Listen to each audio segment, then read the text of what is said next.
My name is Burke Hedges, author of the best-selling book, The Parable of the Pipeline. I open my book with a story about Pablo and Bruno, who take two very different paths in their quest for financial independence. What you're about to see is the delightful animated story of their adventure. So, sit back, relax, and enjoy the life-changing lessons in The Parable of the Pipeline.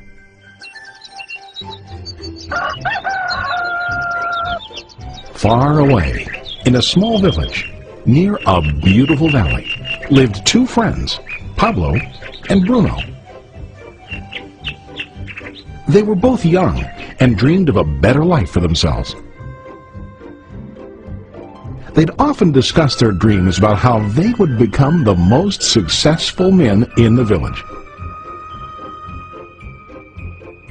They weren't afraid of hard work, and they searched for opportunities to help realize their goals and achieve their dreams.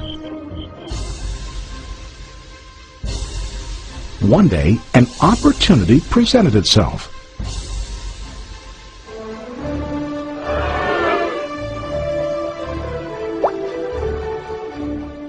The mayor of the village decided to hire two people to bring water from a spring up on the mountain, across the valley, back down to the village. They were to be paid based on the amount of water delivered to the village. Bruno and Pablo enthusiastically got to work.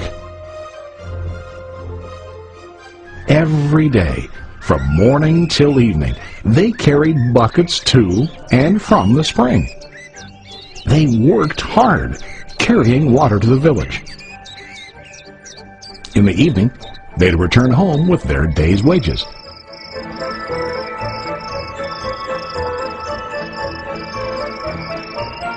Bruno was satisfied with his work and the money he earned. He was sure that with this work he could achieve his dreams. Bruno thought that to increase his wages he could use bigger buckets to bring more water each trip. He believed with a larger income he would soon be able to buy a cow and the house that he dreamed about.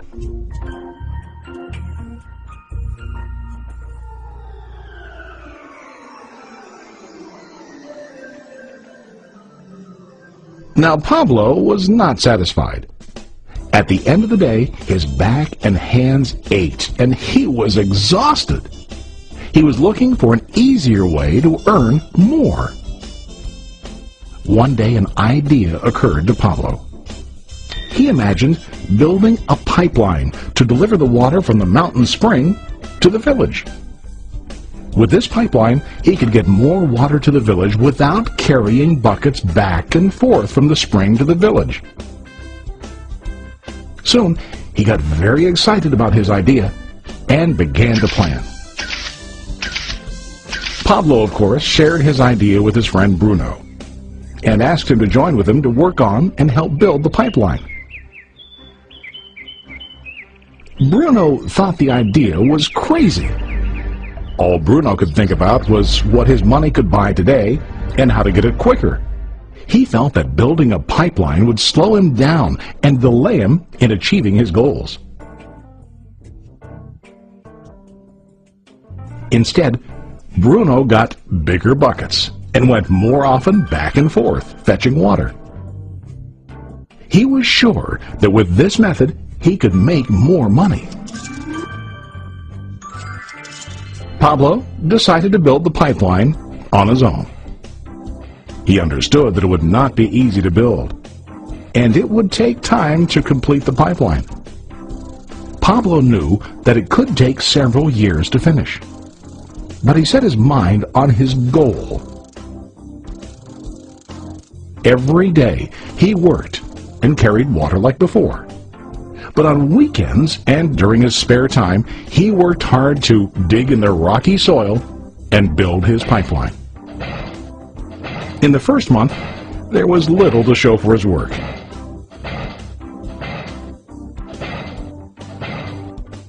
Bruno and the villagers laughed and teased him. They called him Pablo the Pipeline Man.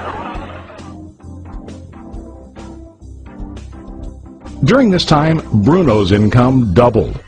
He already bought a cow and a bigger house. His lifestyle changed. He now spent time after work in the bar, enjoying his hard-earned wages from delivering water.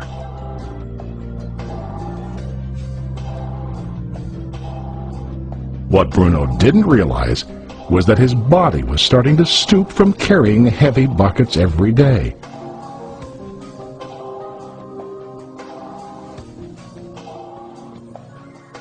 His face looked worn and his body tired. Soon, he began to carry less and less water due to the wear and tear on his body.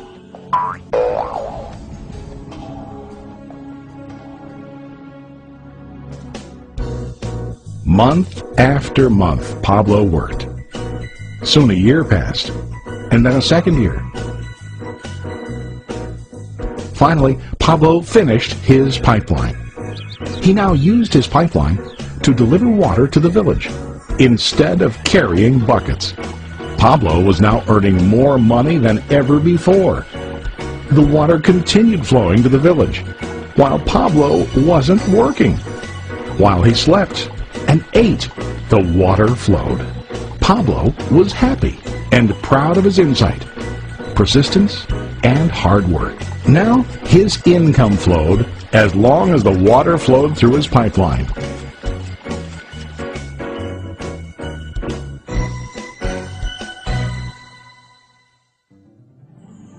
The story of Bruno and Pablo is a reflection of life. Their jobs symbolize what most people do to earn money.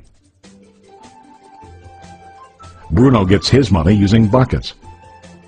He goes back and forth, carrying his buckets from the spring to the village in exchange for money. To increase his income, he either has to go more frequently to the spring or to use larger buckets.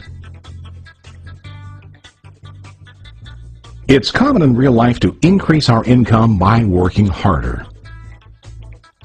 For example, working overtime or getting a second job.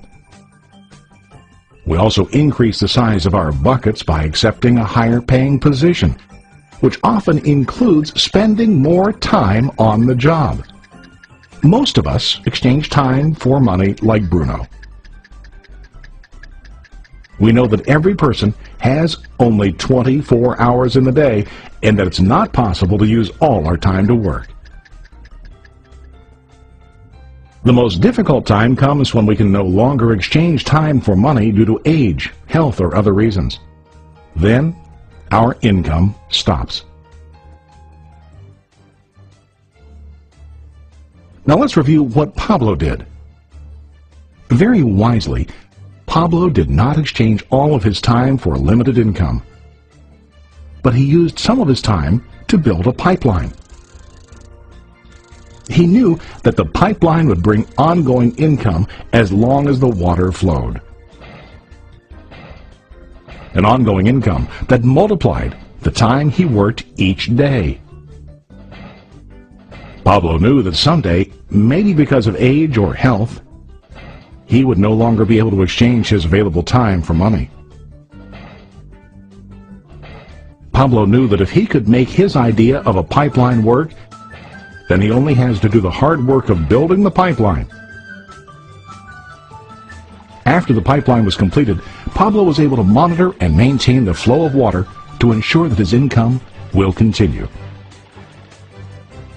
Pablo has shown us that to earn an income, we don't always have to directly exchange time for money.